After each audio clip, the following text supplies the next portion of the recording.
जय हिंद फ्रेंड्स। मैं बलराम सिंह आपसे दोस्तों का अपने YouTube channel ignite peak academy में हार्दिक स्वागत एवं अभिनंदन करता हूं। आशा करता हूं कि आप सभी स्वस्थ आनंद होंगे। पिछली क्लास में हम लोगों ने हेलोल्केन्स के नामकरण की दो पद्धतियों, साधारण या निरर्थक पद्धति और आईपीएससी पद्धति के बारे में कुछ महत्वपूर्ण जानकारियां प्राप्त की थी। आज की क्लास में हम जानेंगे कि हेलोल्केन्स में समावयवता क्या होती है।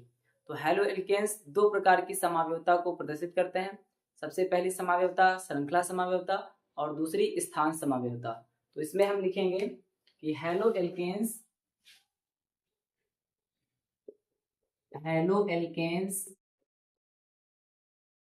दो प्रकार की समावयवता को प्रदर्शित करते हैं। दो प्रकार की समावयवता को प्रदर्शित करते हैं। दो प्रकार की समावयवता को प्रदर्शित करते हैं। समावयवता क्या होती है? जब दो या दो से अधिक यौगिकों के अणुसूत्र समान होते हैं परंतु उनकी संरचनाओं में अंतर पाया जाता है। संरचनाओं में अंतर के कारण उनके भौतिक व रासायनिक गुणों में भी अंतर आ जाता है। यौगिकों के इसी गुण को ही हम समावयवता कहते हैं और इन यौगिकों को हम समावयवी कहते हैं। क्या कहते हैं? समावयवी यानी आइसोमर्स।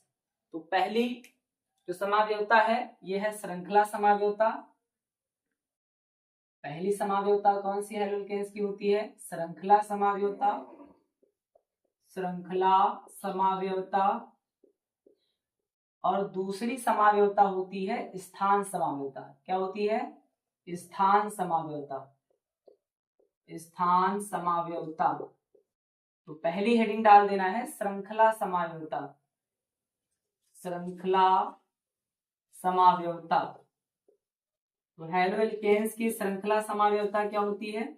जब दो या दो से अधिक हेलोएल्केन्स के अणुसूत्र समान होते हैं परंतु उनकी श्रृंखलाओं में अंतर पाया जाता हो तो ऐसे हेलोल्केन्स को श्रृंखला समावयवी कहते हैं और उनके इस गुण को श्रृंखला समावयवता कहते हैं। तो इसमें हम लिखेंगे कि जब दो या दो से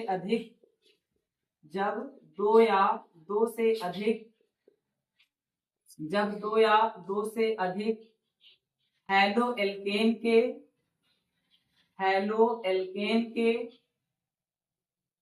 अणुसूत्र समान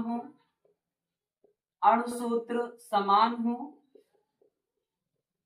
परंतु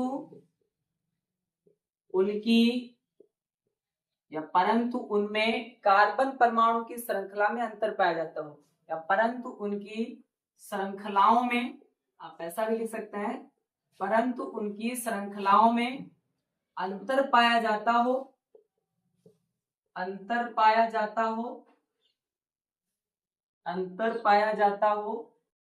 तो ऐसे हेलोएल्केन को आप कह सकते हैं, तो ऐसे हेलोएल्केन को समावयवी, तो ऐसे हेलोएल्केन को श्रृंखला समावयवी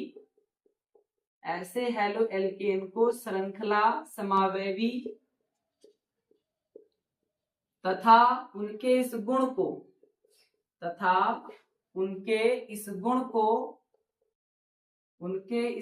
को श्रृंखला समावयवता कहते हैं। क्या कहते हैं? श्रृंखला समावयवता कहते हैं। श्रृंखला समावयवता कहते हैं। तो श्रृंखला समावयवता क्या है? जब दो या दो से अधिक हेलोएल्केन के अणुसूत्र समान हो परंतु उनकी श्रृंखलाओं में अंतर पाया जाता हो तो ऐसे हेलोएल्केन को श्रृंखला समावयवी तथा उनके इस गुण को श्रृंखला समावयवता कहते हैं। अब इसे हम एक एग्जांपल के द्वारा समझेंगे। जैसे CH3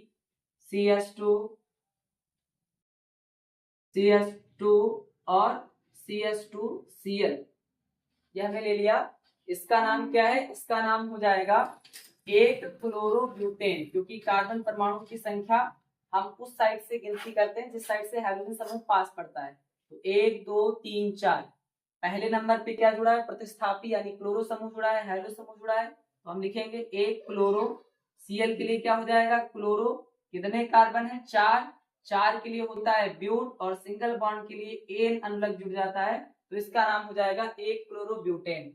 इसी तरीके से हम एक दूसरा यौगिक ले लेते हैं CH3 CH3 CH2 Cl और यहाँ पे हमने जोड़ दिया मेथिल समूह। क्या जोड़ दिया? मेथिल समूह। क्या जोड़ेंगे यहाँ पे? मेथिल समूह। अब देखेंगे यहाँ पे अगर हम कार्बन परमाणु की गिनती को स्टार्ट करें, कार्बन परमाणु की श्रृंखला की गिनती को स्टार्ट करें, तो जिस साइड से Cl पास पड़ता है उस साइड से हम गिनती करते हैं। तो इसका नाम हो जाएगा एक क्लोरो, क्या नाम हो जाएगा? एक क्लोरो। और मेथिल समूह कहाँ पर जुड़ा हुआ है? तो दूसरे कार्बन पर मेथिल समूह जुड़ा हुआ है। तो एक क्लोरो दो मेथिल, एक क्लोरो दो मेथिल और कितने कार्बन है? 3। तो 3 कार्बन के लिए होता है प्रोप, सिंगल बॉन्ड के लिए एन, तो हो जाएगा प्रोपेन। अब ध्यान देंगे इसमें अणुसूत्र कितने हैं, यानी इसका अणुसूत्र क्या है? कार्बन कितने हैं? 1 2 3 4, यानी कार्बन परमाणु की संख्या है 4। हाइड्रोजन कितने हैं? 3 2 5, 3 2 5 और 2 7 2 9, हाइड्रोजन है 9 और एक Cl परमाणु। यहाँ पे आ जाएंगे इसके अणुसूत्र पे। तो कार्बन कितने? 1 2 3 4, 4 कार्बन है। हाइड्रोजन कितने? 3 3 6, 1 7 और 2 9 हाइड्रोजन है। और Cl कितना? 1 Cl है।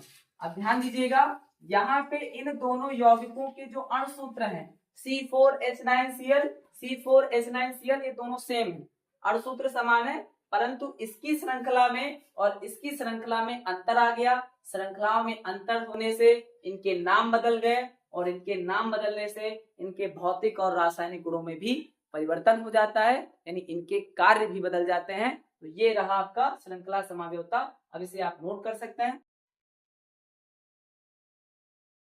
अगली हेडिंग डाल देना है स्थान समावयवता। अगली हेडिंग डाल देना है स्थान समावयवता।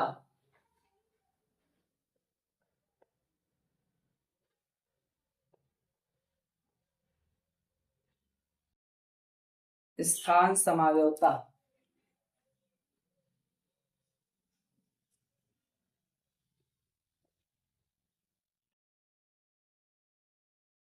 स्थान समावयवता।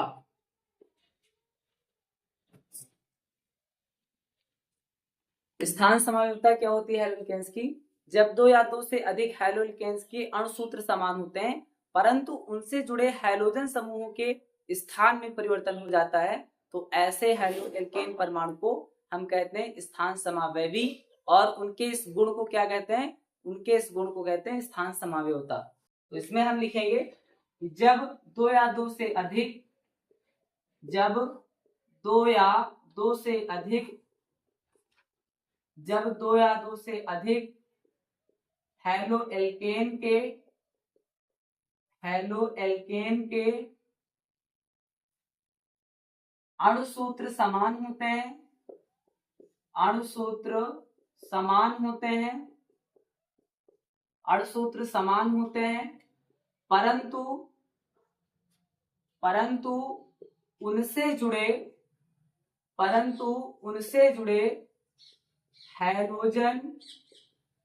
हैलोजन परमाणुओं के स्थान में, परंतु उनसे जुड़े हैलोजन परमाणु के स्थान में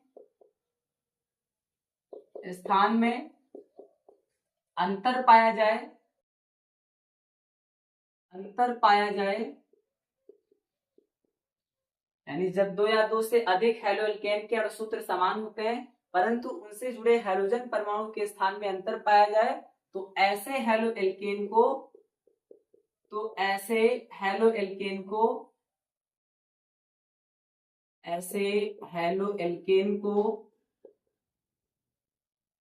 स्थान समावयवी तथा उनके इस गुण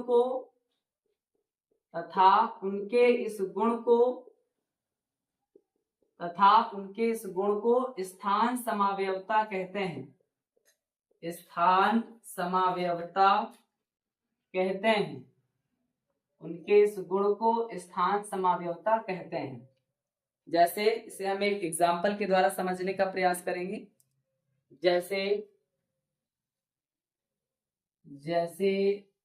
CH3 CH2 CH2 Cl और दूसरा एग्जाम्पल हमने ले लिया CH3 CH CH3 और यहाँ पे हमने जोड़ दिया ऊपर इस तरीके से हमने जोड़ दिया Cl। क्या जोड़ दिया? Cl जोड़ दिया। अब यहाँ पे देखेंगे कार्बन परमाणु की गिनती उस साइड से शुरू होती है जिस साइड से हाइड्रोजन परमाणु पास में पड़ता है। इसे हमने हैलोल्केन्स के IUPAC नामकरण की पद्धति में जाना।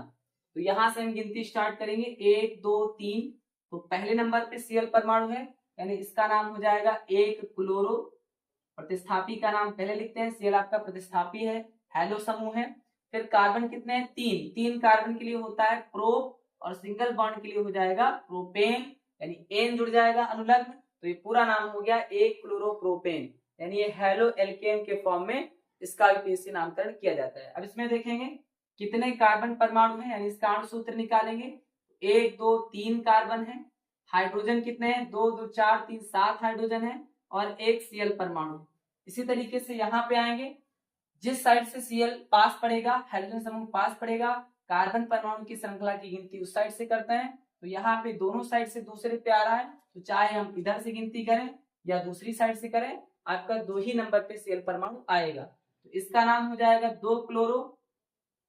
सबसे पहले हम प्रतिस्थापी का जो कार्बन परमाणु से जुड़ने का क्रम है या उसकी संख्या उसको लिखते हैं। तो दूसरे कार्बन से जुड़ा है तो हम यहाँ पे लिखेंगे 2। Cl है तो क्लोरो, Br होता ब्रोमो हो जाता, यानी हैलो के फॉर्म में आते हैं। फिर कितने कार्बन है? 3 कार्बन के लिए होगा प्रोप, 3 कार्बन के लिए क्या होगा? प्रोप, और सिंगल बॉन्ड के लिए हो जाएगा एन। अब इसमें देखेंगे इसका अणु सूत्र क्या होगा, कितने कार्बन? तो 3 कार्बन, हाइड्रोजन कितने? 3 1 4 3 7 हाइड्रोजन, और Cl कितना? 1 Cl।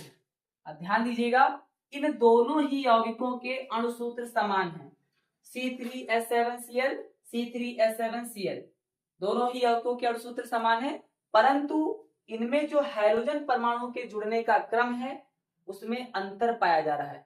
यहाँ पे पहले कार्बन से जुड़ा हुआ है तो 1 क्लोरो आ गया, यहाँ पे दूसरे कार्बन परमाणु से जुड़ा हुआ है तो 2 क्लोरो आ गया, यानी हाइड्रोजन परमाणु के जुड़ने के क्रम में इन दोनों ही यौगिकों में क्या आ गया? अंतर आ गया। और हाइड्रोजन परमाणु के जुड़ने के क्रम में अंतर के कारण इनके नाम में परिवर्तन हो गया। यहाँ पे 1 क्लोरोप्रोपेन है, यहाँ पे 2 क्लोरोप्रोपेन हो गया। और जैसे ही इनके नाम में परिवर्तन होगा, इनके भौतिक व रासायनिक गुणों का बदलाव हो जाएगा, इनके भौतिक व रासायनिक गुणों में परिवर्तन हो जाएगा। तो इस तरह से आज हम लोगों ने जाना कि हैलोल्केन्स 2 प्रकार की समावयवता को प्रदर्शित करते हैं। सबसे पहले आपकी श्रृंखला समावयवता होती है और दूसरी स्थान समावयवता होती है, और दोनों के बारे में हमने एग्जाम्पल सहित वर्णन किया। इसके आगे क्लास अगले वीडियो में होगी, तब तक के लिए पढ़ते रहिए। Thank you. जय हिंद, जय भारत।